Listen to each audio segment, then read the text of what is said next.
Friends, ಹೇಗಿದ್ದೀರಾ? ನಾನು ನಿಮ್ಮ ಪ್ರೀತಿ ಸ್ಮಿತಾ. ಇವತ್ತಿನ ವಿಡಿಯೋದಲ್ಲಿ ನಾನು ಬೇಲೂರು ಬಗ್ಗೆ ವಿಡಿಯೋ ಮಾಡಿದ್ದೀನಿ. ಇದು ಕೂಡ ಹಸ್ಬೆಂಡ್ ಡ್ಯೂಟಿ ಮೇಲೆ ಹೋಗಿರುವಂಥ ವಿಡಿಯೋ. ಅದನ್ನು ನಿಮ್ಮೊಟ್ಟಿಗೆ ಶೇರ್ ಮಾಡ್ಕೊಳ್ಬೇಕು ಅಂತ ಇದ್ದೀನಿ.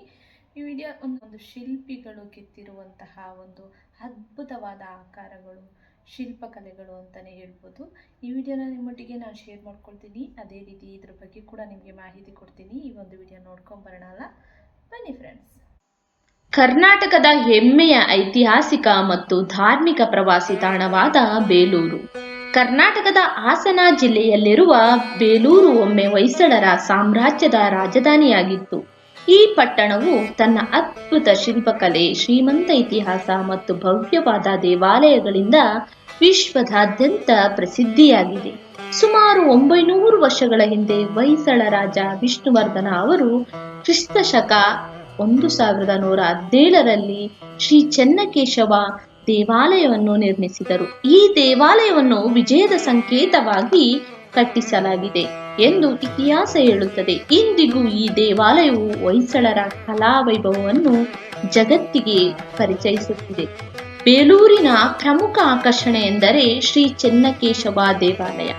ವಿಷ್ಣುವಿನ ಚೆನ್ನಕೇಶವ ರೂಪಕ್ಕೆ ಸಮರ್ಪಿತವಾದ ಈ ದೇವಾಲಯವನ್ನು ಸೋಪ್ ಸ್ಟೋನ್ ಕಲ್ಲಿನಿಂದ ನಿರ್ಮಿಸಲಾಗಿದೆ.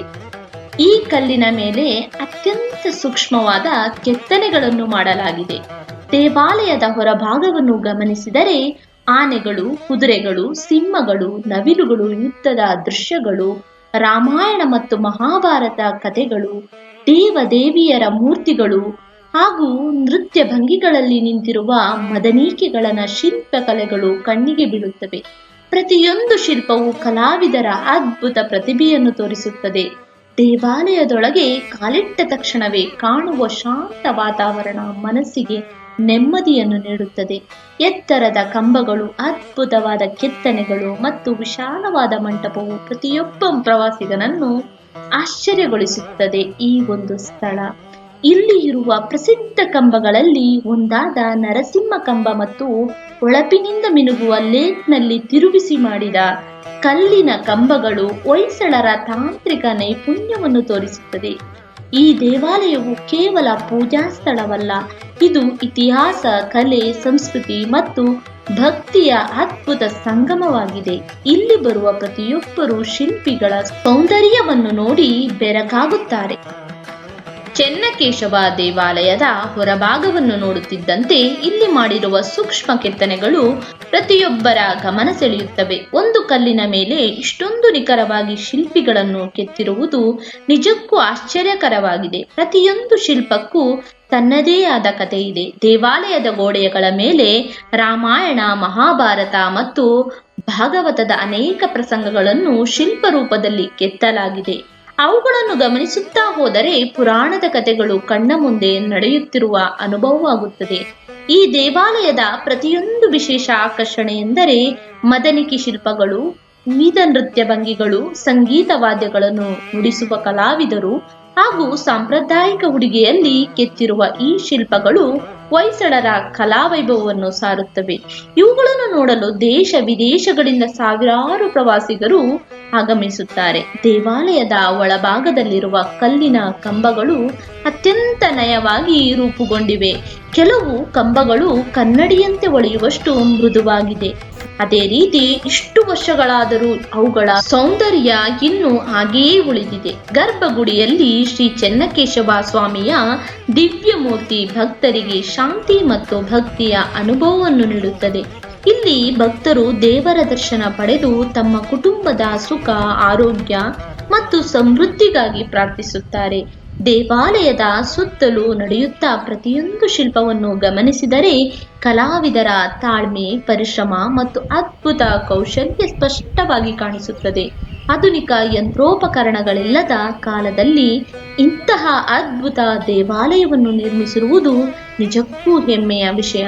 ಬೇಲೂರು ದೇವಾಲಯವು ಭಾರತದ ಪ್ರಾಚೀನ ವಾಸ್ತುಶಿಲ್ಪದ ಅಮೂಲ್ಯ ನಿಧಿಯಾಗಿದೆ. ಈ ಕಾರಣಕ್ಕೆ ಇತಿಹಾಸಕಾರರು, ಕಲಾ ವಿದ್ಯಾರ್ಥಿಗಳು ಮತ್ತು ಪ್ರವಾಸಿಗರು ಇಲ್ಲಿಗೆ ಭೇಟಿ ನೀಡಿ ಇದರ ಸೌಂದರ್ಯವನ್ನು ಅಧ್ಯಯನ ಮಾಡುತ್ತಾರೆ.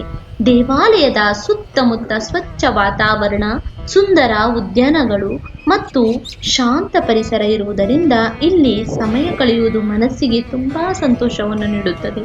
ಬೆಳಗಿನ ಸಮಯ ಅಥವಾ ಸಂಜೆ ವೇಳೆಯಲ್ಲಿ ಈ ದೇವಾಲಯದ ಸೌಂದರ್ಯ ಇನ್ನಷ್ಟು ಮನಮೋಹಕವಾಗಿ ಕಾಣುತ್ತದೆ. ಅದೇ ರೀತಿ ಬೇಲೂರು ಬಂದಾಗ ದೇವಾಲಯದ ಪ್ರತಿಯೊಂದು ಭಾಗವನ್ನು ನಿಧಾನವಾಗಿ ನೋಡಿ ಅದರ ಇತಿಹಾಸ ಮತ್ತು ಕಲೆಯನ್ನು ಅರಿತುಕೊಂಡರೆ ಈ ಪ್ರವಾಸ ಮತ್ತಷ್ಟು ಅರ್ಥಪೂರ್ಣವಾಗಿರುತ್ತದೆ. ಅದೇ ರೀತಿ ಬೇಲೂರಿಗೆ ಹೋಗುವಾಗ ಭೇಟಿ ನೀಡಲು ಅಕ್ಟೋಬರ್ನಿಂದ ಫೆಬ್ರವರಿ ಇರುವ ಸಮಯ ಅತ್ಯಂತ ಸೂಕ್ತವಾಗಿದೆ ಅಂತಾನೆ ಹೇಳ್ಬೋದು. ಆ ಅವಧಿಯಲ್ಲಿ ಹವಾಮಾನ ತಂಪಾಗಿರುತ್ತೆ. ದೇವಾಲಯದ ಮತ್ತು ಅದರ ಸುತ್ತಮುತ್ತಲಿನ ಪ್ರದೇಶಗಳು ಆರಾಮವಾಗಿ ನೀವು ವೀಕ್ಷಣೆ ಮಾಡಬಹುದು. ಆದರೆ ವರ್ಷದ ಯಾವುದೇ ಸಮಯದಲ್ಲೂ ಭಕ್ತರು ಮತ್ತು ಪ್ರವಾಸಿಗರು ಇಲ್ಲಿ ಭೇಟಿ ನೀಡ್ತಾನೆ ಇರ್ತಾರೆ. ಬೇಲೂರು ಸಮೀಪದಲ್ಲೇ ಮತ್ತೊಂದು ಪ್ರಸಿದ್ಧ ಐತಿಹಾಸಿಕ ತಾಣವಾದ ಹಳೆಬೀಡು ಕೂಡ ಇದೆ. ಅದನ್ನು ನೆಕ್ಸ್ಟ್ ವಿಡಿಯೋದಲ್ಲಿ ನಾನು ಅಪ್ಲೋಡ್ ಮಾಡ್ತೀನಿ. ಅಲ್ಲಿಗೆ ಕೂಡ ಹೋಗಿದ್ರು ಹಸ್ಬೆಂಡು, ಅಲ್ಲಿ ಕೂಡ ಕ್ಯಾಪ್ಚರ್ ಮಾಡಿರುವಂತ ನೆಕ್ಸ್ಟ್ ವಿಡಿಯೋದಲ್ಲಿ ನಿಮಗೆ ಒಂದು ಎಕ್ಸ್ಪ್ಲನೇಷನ್ ಕೊಡ್ತೀನಿ ಹಳೆಬೀಡು ಬಗ್ಗೆ. ಅಲ್ಲಿಯೂ ಹೊಯ್ಸಳರು ಅದ್ಭುತವಾಗಿ ಶಿಲ್ಪಕಲೆ ಮತ್ತು ದೇವಾಲಯಗಳನ್ನು ಮತ್ತೆ ಮಾಡಿದ್ದಾರೆ. ತುಂಬಾ ಚೆನ್ನಾಗಿ ಶಿಲ್ಪಕಲೆಗಳನ್ನು ಕೆತ್ತಿದ್ದಾರೆ. ನೀವು ಅಲ್ಲಿ ಕೂಡ ಒಳ್ಳೆ ಸುಂದರವಾದ ಒಂದು ಶಿಲ್ಪಕಲೆಯ ದೃಶ್ಯವನ್ನು ನೋಡಬಹುದು. ಅದೇ ರೀತಿ ಸಮಯವಿದ್ದರೆ ಬೇಲೂರು ಮತ್ತು ಹಳೆಬೀಡು ಈ ಎರಡೂ ಪ್ರವಾಸವನ್ನು ನೀವು ಹೋಗಿ ನೋಡಿ, ಮಕ್ಕಳನ್ನು ಕೂಡ ಕರ್ಕೊಂಡೋಗಿ ಅವರು ಕೂಡ ಒಂದು ನಮ್ಮ ಇತಿಹಾಸದ ಬಗ್ಗೆ ತಿಳ್ಕೊಳ್ಳಿ. ಇದರ ಜೊತೆಗೆ ಪ್ರಕೃತಿ ಪ್ರಿಯರಿಗೆ ಇಷ್ಟವಾಗುವಂತಹ ಸುಗಚಿ ಅಣೆಕಟ್ಟು ಕೂಡ ಬೇಲೂರಿನ ಸಮೀಪದಲ್ಲೇ ಇದೆ. ಅದನ್ನೆಲ್ಲ ಹಸ್ಬೆಂಡ್ ಕ್ಯಾಪ್ಚರ್ ಮಾಡಿಲ್ಲ, ಆದರೂ ಕೂಡ ನಾನು ನಿಮಗೆ ಹೇಳ್ತಾ ಇರುವಂಥದ್ದು. ಇಲ್ಲಿ ಸುಂದರವಾಗಿರುವಂತಹ ಪ್ರಕೃತಿ ದೃಶ್ಯಗಳನ್ನು ನೀವು ನೋಡ್ಬೋದು. ಮತ್ತೆ ಶಾಂತವಾಗಿರುವ ವಾತಾವರಣ ಅಂತೂ ತುಂಬಾ ಖುಷಿ ಕೊಡುತ್ತೆ ಫ್ಯಾಮಿಲಿಗೆ, ಎಲ್ಲ ಕುಟುಂಬಸ್ಥರು ಹೋಗುವಾಗ. ಮತ್ತೆ ಬೇಲೂರು ಬಂದಾಗ ದೇವಾಲಯದಲ್ಲಿ ಪವಿತ್ರತೆಯನ್ನು ಕೂಡ ಕಾಪಾಡ್ಕೊಳ್ಬೇಕಾಗುತ್ತೆ ನಾವು. ಅದರ ಒಂದು ಜವಾಬ್ದಾರಿ ಕೂಡ ನಮ್ಮಲ್ಲಿ ಇರುತ್ತೆ. ಪರಿಸರವನ್ನು ಕೂಡ ನಾವು ಸ್ವಚ್ಛವಾಗಿ ಇಟ್ಕೊಳ್ಬೇಕಾಗುತ್ತೆ. ನಾವೇನೇ ತಗೊಂಡ್ ಬಂದಿದ್ರು, ಏನೇ ತಿನ್ನೋದು, ಏನೇ ಇದ್ರು ಅಲ್ಲಲ್ಲಿ ಬಿಸಾಕ್ಬಾರ್ದು. ಅಲ್ಲಿ ಒಂದು ಶಿಲ್ಪಕಲೆಗಳನ್ನೆಲ್ಲ ನೋಡ್ತಾ ಇರುವಾಗ ಮತ್ತೆ ದೇವಸ್ಥಾನವನ್ನು ನೋಡ್ತಾ ಇರುವಾಗ ಹಳೆ ಪುರಾತನ ಕಾಲದ್ದಲ್ವಾ, ಆದ್ರಿಂದ ನಾವು ಸ್ವಚ್ಛತೆಯನ್ನು ಕೂಡ ಕಾಪಾಡಬೇಕಾಗುತ್ತೆ. ಶಿಲ್ಪಗಳನ್ನು ಸ್ವಲ್ಪ ಮುಟ್ಟದೆ ಅವುಗಳನ್ನು ತುಂಬಾ ಸಂರಕ್ಷಣೆಯಿಂದ ನಾವು ನೋಡ್ಬೇಕಾಗುತ್ತೆ.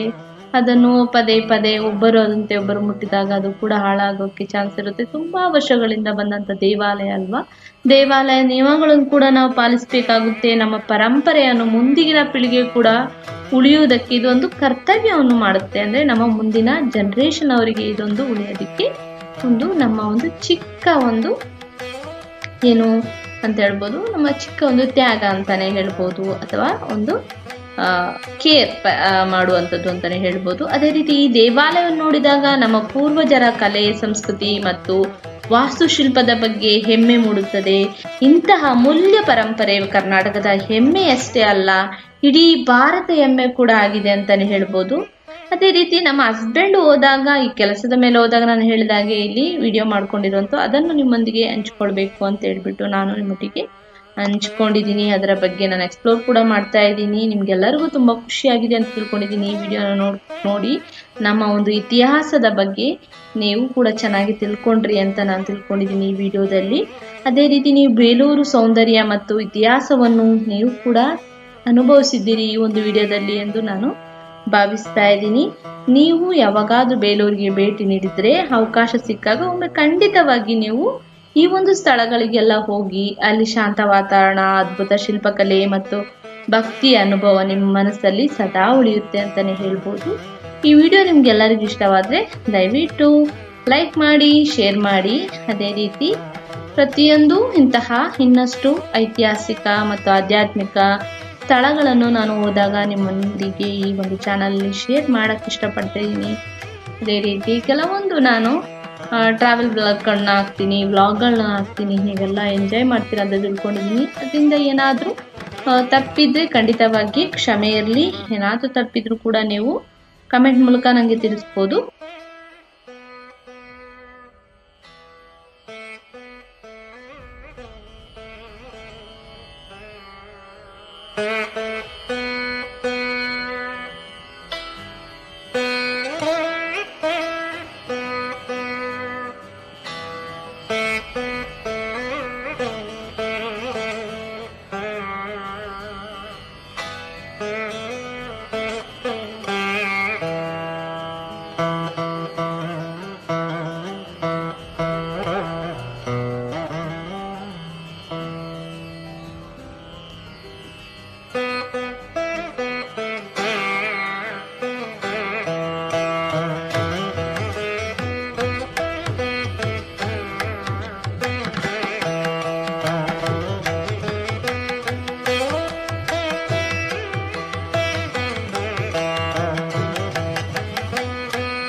ಎಲ್ಲರಿಗೂ ಇಷ್ಟ ಆಗಿ ತಿಳ್ಕೊಂಡು ಇಷ್ಟ ಆಗಿದ್ರೆ ಏನು ಮಾಡಬೇಕಂತ ಗೊತ್ತಲ್ಲ, ಲೈಕ್ ಮಾಡಿ, ಶೇರ್ ಮಾಡಿ, ಸಬ್ಸ್ಕ್ರೈಬ್ ಮಾಡಿ. ಎಲ್ಲರಿಗೂ ನನ್ನ ಪ್ರೀತಿಯ ಧನ್ಯವಾದಗಳು.